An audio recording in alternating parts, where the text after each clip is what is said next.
To quickly spread object through surface, we can use particle system. Select the object that you want, and go to the particle system on Properties panel. Click on the plus button. Let's rename it to cone. Click on Hair tab. After that, select Render tabs. On the Render as option, choose from Path to Object.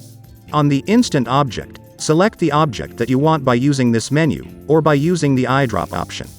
Using the eyedrop option, select the object that you want. In here, you can change the parameter according to your preference. To adjust the rotation of the object, go to the Advanced tab, then, click to enable the rotation option.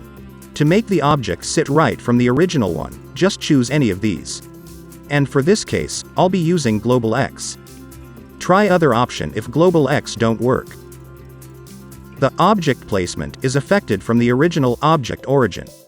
To properly align the object to the surface, go to the Option tab on the top right corner, and select Affect Only Origin. Now, we can adjust the origin by selecting the object and hitting G on your keyboard to move the origin. Enabled Snap to Edge option.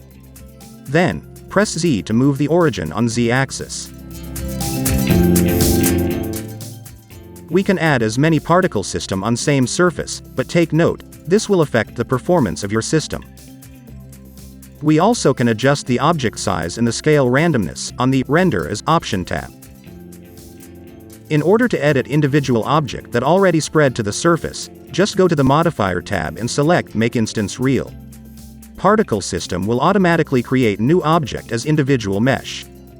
And be sure to turn off or delete the Particle System on the Particle System tab. If this video helped you, don't forget to hit the like button to help us grow this channel. And that's all for today, and thanks for watching.